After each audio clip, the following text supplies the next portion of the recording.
السلام عليكم ورحمة الله وبركاته. الحمد لله والصلاة والسلام على رسول الله وعلى آله وأصحابه أجمعين أما بعد اتقوا الله عباد الله. മഹാനായ അബൂദർദ റളിയല്ലാഹു തആല അൻഹു ഉദ്ധരിക്കുന്ന ഹദീസിൽ റസൂലുള്ളാഹി സ്വല്ലല്ലാഹു അലൈഹി വസല്ലം അവിടുന്ന് പറഞ്ഞു, മാ മിൻ അബ്ദിൻ മുസ്ലിമിൻ യദ്ഉ ലി അഖീഹി ബിളഹ്രിൽ ഗൈബി ഇല്ലാ ഖാലൽ മലകു വലക ബിമിസ്ലി. റസൂലുള്ളാഹി സ്വല്ലല്ലാഹു അലൈഹി വസല്ലം പറയാണ്, മാ മിൻ അബ്ദിൻ മുസ്ലിമിൻ യദ്ഉ ലി അഖീഹി, ഒരു മുസ്ലിമായ ഒരു അടിമയും തന്നെയില്ല. എങ്ങനെയുള്ള യദ്ഉ ലി അഖീഹി ബിളഹ്രിൽ ഗൈബ്, അദൃശ്യമായിക്കൊണ്ട് തൻ്റെ സഹോദരന് വേണ്ടി പ്രാർത്ഥിക്കുന്ന ഒരു മുസ്ലിമും തന്നെയില്ല.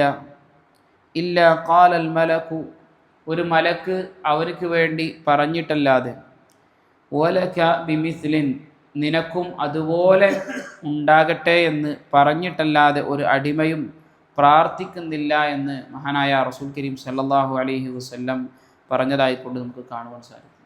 ഇവിടെ ഈ ഒരു ഹദീസിൽ റസൂലുള്ളാഹി സല്ലല്ലാഹു അലൈഹി വസല്ലം പഠിപ്പിച്ചിരുന്ന വലിയ ഒരു അമലാണ്, വലിയ ഒരു പ്രവർത്തനമാണ് തൻ്റെ സഹോദരന് വേണ്ടി നമുക്ക് പ്രാർത്ഥിക്കുക എന്നുള്ളത്. നമ്മൾ പ്രാർത്ഥിക്കുക എന്നുള്ളത് തൻ്റെ സഹോദരന് വേണ്ടി അവൻ പറഞ്ഞിട്ടോ മറ്റോ ഒന്നുമല്ല, നേരെ മറിച്ച് അവൻ്റെ അദൃശ്യത്തിൽ ബിളഹ്രിൽ ഗൈബ്, അവർ ലഹ്റുൽ ഗൈബിൽ പ്രാർത്ഥിക്കണമെങ്കിൽ അദൃശ്യമായിക്കൊണ്ട് നമ്മൾ പ്രാർത്ഥിക്കണമെന്നുണ്ട് എങ്കിൽ സ്വാഭാവികമായും നമ്മൾ എന്ത് ചെയ്യണം? അയാളോടുള്ള പൂർണ്ണമായ അസൂയ നമുക്ക് നഷ്ടപ്പെടണം. ഒരാൾക്ക് ഖൈർ ഉണ്ടാവണേ, ഒരാൾക്ക് നന്മ ഉണ്ടാകണേ, അയാളുടെ ഷർറുകൾ നീങ്ങിപ്പോകണേ എന്ന് നമ്മൾ പ്രാർത്ഥിക്കണമെന്നുണ്ട് എങ്കിൽ സ്വാഭാവികമായിട്ട് നമ്മുടെ ഹൃദയം അത്രയും ശുദ്ധമാകുമ്പോൾ മാത്രമേ എന്ത് ചെയ്യുള്ളൂ? മറ്റൊരാൾക്ക് വേണ്ടി പ്രാർത്ഥിക്കാൻ നമുക്ക് സാധിക്കുള്ളൂ. നമുക്കിപ്പോൾ ഒരു ആവശ്യമുണ്ട്, നമുക്കൊരു വാഹനം ആവശ്യമുണ്ട്, അല്ലെങ്കിൽ നമുക്കൊരു വീട് ആവശ്യമുണ്ട്, അല്ലെങ്കിൽ നമുക്ക് എന്തെങ്കിലുമൊക്കെ ഒരു ആവശ്യമുണ്ട്, അത് നമ്മുടെ സഹോദരനായ ആൾക്കും അതേപോലത്തെ ഒരു ആവശ്യമുണ്ട് എങ്കിൽ സ്വാഭാവികമായിട്ട് നമ്മൾ പ്രാർത്ഥിക്കുക.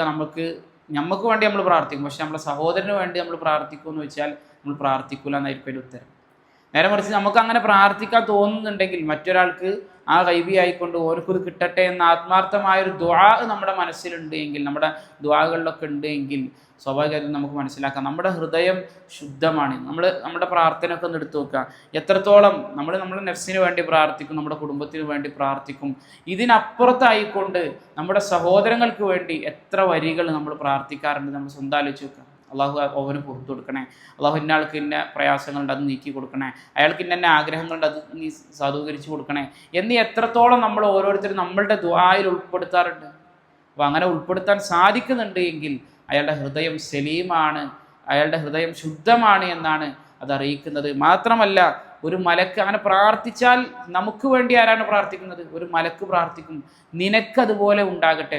ദുനിയാവിൽ എന്തെങ്കിലും ഒരു സൗകര്യമാണ് നമ്മൾ ആഗ്രഹിക്കുന്നത് എങ്കിൽ, അല്ലെങ്കിൽ ആഖിറത്തിലെ എന്തെങ്കിലും ഒരു രക്ഷയാണ് നമ്മൾ ആഗ്രഹിക്കുന്നത് എങ്കിൽ, അത് നമ്മൾ പ്രാർത്ഥിച്ചുകൊണ്ടിരിക്കുമ്പോൾ നമുക്ക് വേണ്ടി ആരാണ് പ്രാർത്ഥിക്കുക? അള്ളാഹുവിനോട് ഒരു ധിക്കാരവും ചെയ്യാത്ത, അള്ളാഹു പറയുന്ന കാര്യങ്ങൾ മുഴുവൻ അനുസരിക്കുന്ന മലക്കുകൾ നമുക്ക് വേണ്ടി പ്രാർത്ഥിക്കും. വലക ബിമിസ്ലിൻ, നീ എന്താണോ പ്രാർത്ഥിച്ചത് അത് നിനക്കുണ്ടാകട്ടെ എന്ന്, നീ അവന് വേണ്ടി എന്താണോ പ്രാർത്ഥിച്ചത് അത് നിനക്കുണ്ടാകട്ടെ എന്ന് പറഞ്ഞുകൊണ്ട് എന്ത് ചെയ്യും? ഒരു മലക്ക് നമുക്ക് വേണ്ടി പ്രാർത്ഥിക്കുമെന്ന് റസൂലുള്ളാഹി സ്വല്ലല്ലാഹു അലൈഹി വസല്ലം പറഞ്ഞതായിക്കൊണ്ട് കാണുവാൻ സാധിക്കും. അപ്പോൾ നമ്മളൊക്കെ നമ്മുടെ പ്രാർത്ഥനയിൽ നമ്മുടെ സഹോദരന്മാരെ നമ്മൾ ഉൾപ്പെടുത്തുക. പ്രത്യേകിച്ചും നമ്മളുടെ അയൽപക്ക ബന്ധത്തിലുള്ളതും അതുപോലെ തന്നെ നമ്മുടെ സുഹൃത്ത് വലയത്തിലുള്ളതും ഒക്കെ ആയിട്ടുള്ള ആളുകളെ നമ്മുടെ പ്രാർത്ഥനയിൽ പേരെടുത്ത് പറഞ്ഞുകൊണ്ട് തന്നെ പല പണ്ഡിതന്മാരും പറയാറുണ്ട്, ഞാൻ എൻ്റെ ഇന്ന 20 സുഹൃത്തുക്കൾ അല്ലെങ്കിൽ എൻ്റെ 30 സുഹൃത്തുക്കളെയൊക്കെ പേര് ഞാൻ എൻ്റെ ദുആയിൽ എടുത്തു പറഞ്ഞുകൊണ്ട് ഞാൻ അവർക്ക് വേണ്ടി പ്രാർത്ഥിക്കാറുണ്ട്. അപ്പോൾ അതൊക്കെ നല്ല സലീമായ ഹൃദയമുണ്ട് എന്നുള്ളതിൻ്റെയൊക്കെ ഒരു അടയാളമാണ്. നമ്മൾ ഒരാൾക്കോ രണ്ടാൾക്കോ വേണ്ടിയെങ്കിലും പ്രാർത്ഥിക്കാൻ നമ്മൾ എന്ത് ചെയ്യുക? ശ്രദ്ധിക്കുക. അതുപോലെ തന്നെ നമ്മുടെ ജീവിതത്തിൽ അത് നിത്യമാക്കുക. എപ്പോഴെങ്കിലും ഒരു ക്ലാസ് കേട്ടപ്പോൾ നമ്മളതൊന്ന് പ്രാർത്ഥിച്ചു, അതിനപ്പുറത്തേക്ക് നമ്മളെന്ത് ചെയ്യുക? സ്ഥിരമായിക്കൊണ്ട് നമുക്ക് കഴിയുന്ന ആളുകളുടെ പേരെടുത്തുകൊണ്ട്, നമ്മളുടെ സഹോദരന്മാരുടെ പേരെടുത്തുകൊണ്ട് പ്രാർത്ഥിക്കാൻ നമ്മൾ ശ്രദ്ധിക്കുക. അല്ലാഹു സുബ്ഹാനഹു വ തആല കാര്യങ്ങളെ കൃത്യമായി മനസ്സിലാക്കാനും അതനുസരിച്ച് ജീവിതത്തിൽ പ്രാവർത്തികമാക്കാനും എല്ലാമുള്ള തൗഫീഖ് നമുക്ക് ഏവർക്കും നൽകി അനുഗ്രഹിക്കുമാറാകട്ടെ. സുബ്ഹാനകല്ലാഹുമ്മ ബിഹംദിക അശ്ഹദു അൻ ലാ ഇലാഹ ഇല്ലാ അൻത അസ്തഗ്ഫിറുക വ അത്തൂബു ഇലൈക്. അസ്സലാമു അലൈക്കും വറഹ്മത്തുള്ളാഹി വബറകാതുഹു.